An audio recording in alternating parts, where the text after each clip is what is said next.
Baik, bismillahirrahmanirrahim. Assalamualaikum warahmatullahi wabarakatuh. Waalaikumsalam. Ya alhamdulillah wassalatu wassalamu ala Rasulillah wala haula wala quwata illa billah. Allahumma sholli ala Muhammad wa ala alihi washabihi wasallim ajmain, amma ba'd. Al-Qur'an itu sebenarnya merupakan sebuah teman, sahabat yang kalau kita mendekatinya dengan penuh kesungguhan, dengan upaya untuk menajamkan nalar dan pikiran kita, akan begitu banyak mutiara yang bisa kita peroleh. Sama seperti seorang nelayan yang pergi ke laut, kalau dia mendapatkan kehendak dari Allah untuk memperoleh rezeki yang banyak, ikan akan dia peroleh dalam jumlah yang besar. Begitupun pula ketika kita menyelam ke dalam Al-Quran, kita akan memperoleh banyak sekali cahaya atau memperoleh begitu banyak petunjuk untuk mengisi kehidupan ini dengan sebaik-baiknya. Tetapi memang syaratnya adalah menjalankan apa yang Allah perintahkan pertama itu, yaitu Iqra bismi rabbik. Dan ketika misalnya kita membaca Al-Quran, kaitan tentang siapa sih orang yang berilmu dan siapa orang yang jahil gitu.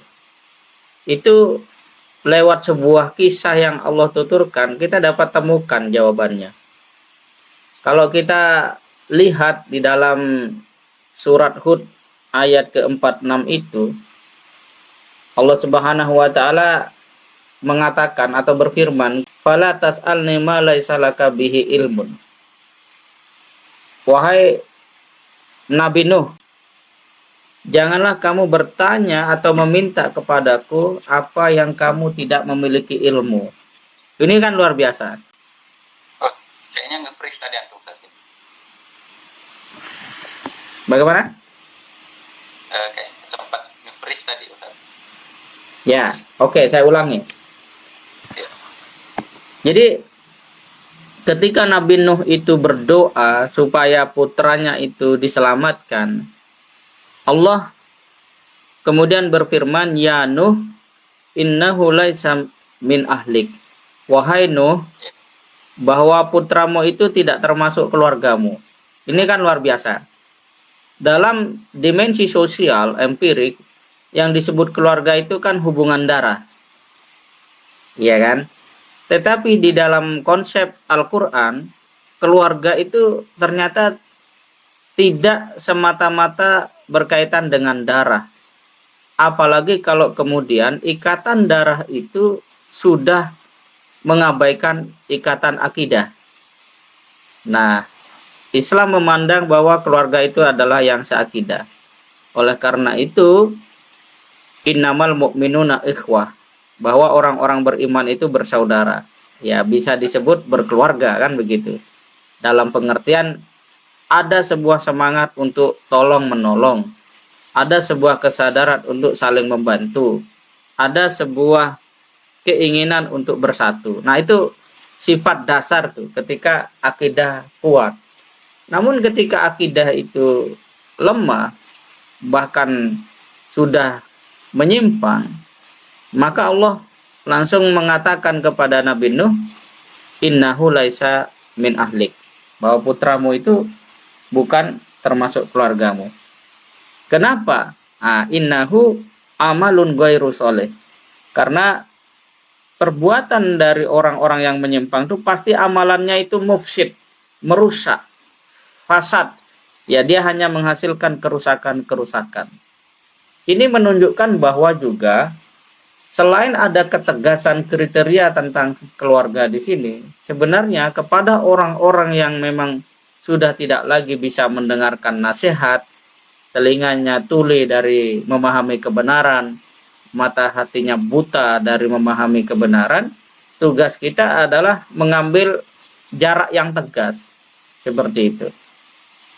Nah, karena dia secara sosial dianggap sebagai anaknya, maka Nabi Nuh berdoa supaya diselamatkan.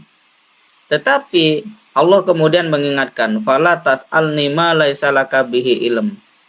Janganlah kamu meminta kepadaku wahai Nuh apa yang kamu tidak memiliki ilmu. Itu luar biasa. Ini menegaskan bahwa ilmu itu adalah apa yang ada di dalam penjelasan Allah Subhanahu wa taala. Itu. Apa? Terkait hal-hal yang memang substansial, sangat berhubungan dengan kebaikan seseorang kepada Allah Subhanahu wa taala, keimanan dan ketakwaan. Nah, apakah kemudian ilmu komputer itu tidak dari Allah? Ya, Allah kan memperhatikan, mengajak kita untuk memperhatikan ayat-ayatnya. Seluruh ilmu di luar Al-Qur'an yang mungkin sekarang katakanlah didominasi penguasaannya oleh peradaban lain, itu asalnya dari Allah Subhanahu wa taala, karena alam semesta ini juga Allah yang menciptakan. Dan penciptaan itu melibatkan unsur-unsur hukum di dalamnya.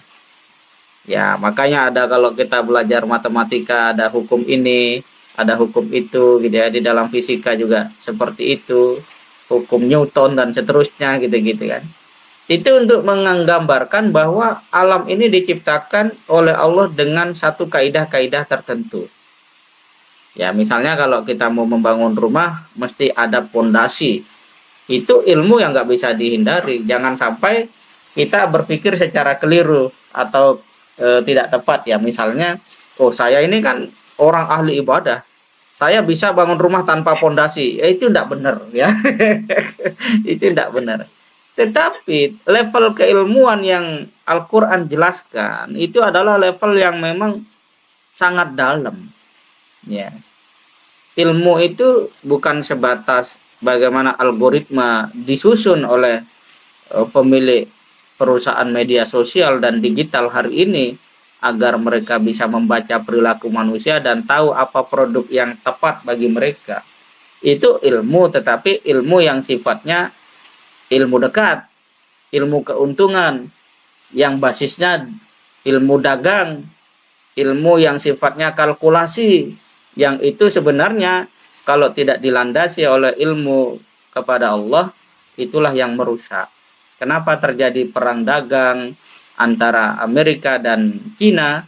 Itu karena ilmu-ilmu hitung-menghitung. Nah, kira-kira begitu ya. Jadi ilmu secara hakikat itu milik Allah Subhanahu wa taala. Dan yang menarik, setelah Allah menjelaskan bahwa jangan kamu meminta sesuatu yang tidak ada ilmunya kepadaku, kata Allah, ini sesungguhnya aku a'iduka antakuna minal jahilin. Aku ini memberi nasihat kepadamu supaya kamu tidak termasuk menjadi orang-orang yang jahil, orang-orang yang bodoh. Di sini bukan soal intelektual, tetapi tidak adanya iman. Nah, tidak adanya iman itu adalah kebodohan. Maka di dalam surat Hud ayat ke-100 itu, surat ke-10, surat Yunus berarti ya. Ya, surat Yunus ayat ke-100 itu Allah mengatakan bahwa wa yaj'alur rijsa 'alal ladina la yaqilun, dan Allah menimpakan kemurkaannya kepada orang-orang yang tidak mau berpikir. Nah, ketika kita mendekati Quran dengan cara-cara mengoptimalkan nalar dan pikiran kita dengan baik, kita akan memperoleh begitu banyak hasanah, keilmuan, petunjuk, kemudian juga obat, bahwa dalam kehidupan ini Al-Quran telah memberikan role, model, kemudian juga memberikan jalan tegas bahwa inilah yang disebut ilmu, inilah yang dikategorikan sebagai orang-orang yang kemudian terkategori orang-orang yang jahil, orang-orang yang bodoh dari sisi keimanan. Bukan intelektual, apalagi sebatas akademik begitu. Nah, jadi Al-Quran itu menggugah pikiran kita, mengajak kita untuk mengetahui sesuatu secara lebih dalam. Dia tidak bermain-main dan menari-nari di permukaan, tetapi masuk untuk kemudian memahami hal-hal paling mendasar. Ini luar biasanya Al-Quran di situ, ya. Kemudian kalau kita lanjutkan apa yang menjadi sikap Nabi Nuh setelah mendapat nasihat, ini juga bisa menjadi bekal secara sosial ketika kita bertemu dengan masyarakat yang lain gitu ya, berteman dan seterusnya. Bagaimana konteks nasihat menasehati itu. Karena ada peristiwa yang saya juga tulis sudah di website tadi, ada seorang suami hobi main judi online, kemudian uangnya habis, dia pulang nemui istrinya sedang masak, pinjam uang. Nah, kata istrinya, enggak usah, karena kamu nanti pasti pakai untuk judi. Karena istrinya ini jengkel, wah terjadilah ceramah di sana kan. Nah, sebenarnya itu nasihat. Cuma karena jengkel, mungkin intonasi suaranya bisa kita bayangkan tidak nyaman begitulah didengar oleh seorang laki-laki. Nah, si suami ini ternyata nggak mampu mencerna nasihat itu. Yang dia cerna intonasinya. Tapi substansi nasihat itu tidak dia cerna. Apa yang terjadi? Ditusuk pinggang istrinya itu, Masya Allah. Ya, itulah sikap yang salah terhadap nasihat. Nah, kita perhatikan bagaimana kemudian dekatnya Nabi Nuh kepada Allah Subhanahu wa taala, dan Allah memberikan nasihat itu luar biasa ya. Ini Allah mengatakan, ini nasihatku, gini kan, dahsyat sekali gitu ya. Betapa Allah itu sangat menghargai hamba-hambanya, sangat memuliakan hamba-hambanya gitu kan. Lalu kemudian Nabi Nuh berkata, "Inni a'udzubika an as'alaka ma laisa li bihi ilmun." Aku ya Allah, sesungguhnya aku berlindung kepadamu untuk dari meminta-minta apa yang tidak ada ilmu bagi saya.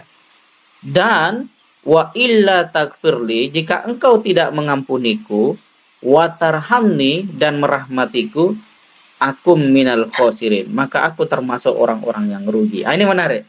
Rugi itu apa? Rugi itu bukan sebatas orang kehilangan uang, bukan sebatas karirnya tersendat, bukan juga persoalan pendidikannya tidak mendapat nilai yang terbaik misalnya secara angka gitu. Tetapi rugi di sini adalah ketika Allah tidak mengampuniku. Ini luar biasa gitu. Jadi kriteria rugi dalam Islam itu bukan sebatas berkurangnya sesuatu secara matematis, secara empiris, tetapi sesuatu yang kemudian mengurangi kehendak Allah untuk mengampuni seseorang. Ini ajaran luar biasa ini. Ya, di Amerika kalau belajar tentang ekonomi dan kita mau bahas tentang kerugian, pasti bukan yang seperti ini ya. Pasti bukan yang seperti ini. Di seluruh dunia lah itu ya. Apalagi kalau bicara ekonomi gitu. Dan inilah yang kemudian menyebabkan ketika orang tidak berorientasi untuk mendapat ampunan Allah, dia akan mudah untuk tergerak melakukan hal-hal yang merusak. Ya. Ada kecewa, dia mau bunuh orang itu. Kalau kata Ustadz Abdullah Said, orang-orang seperti Hitler, Mussolini gitu kan, Napoleon gitu ya. Napoleon Bonaparte itu kalau ketemu orang dan dia tidak suka, langsung bunuh saja, kira-kira begitu. Nah, itu untuk gambaran saja ya. Apakah seperti itu? Ya sesungguhnya ya kita tidak tahu. Tapi itu gambaran saja ketika jiwa manusia taunya kerugian itu kalau orang nggak ngikuti perintah dia. Sehingga dia tidak berorientasi untuk mendapatkan ampunan Allah. Watarhamni, dan kalau tidak dapat rahmat Allah, ini luar biasa. Jadi kerugian-kerugian itu substansinya adalah segala sesuatu yang menjadikan kita jauh dari ampunan Allah dan pada saat yang sama juga jauh dari rahmat Allah Subhanahu wa taala. Nah, apa yang kemudian kita peroleh dari ayat ke-46 dan ke-47 ini adalah bahwa kita akan berperilaku sesuai dengan kesadaran kita. Nah, Al-Quran itu menguatkan sistem kesadaran dalam diri seseorang yang memang sudah sesuai dengan fitrah. Ya, orang itu suka kepada kebaikan. Maka orang yang senang membaca Al-Quran akan semakin baik. Itu premisnya seperti itu. Aksiomanya seperti itu. Tetapi membaca yang seperti apa? Ya, itu adalah membaca yang memang dia menggali. Kalau dibaca secara seperti orang tadarus, itu dia akan merasakan nikmat sensasi tertentu dan ada juga pahalanya. Tapi kalau kita membaca dengan orientasi memahami, ini akan membentuk satu sistem kesadaran yang membimbing jiwa kita menjadi jernih. Nah, kalau di dalam semangat hidup yang selama ini saya pelajari, bahwa Al-Quran itu akan membimbing kita untuk jernih berpikir dan nyata berkarya. Maksudnya amanu wa amilus solehat. Nah, saya kira itu, semoga pertemuan ini memberikan kita inspirasi. Assalamualaikum warahmatullahi wabarakatuh.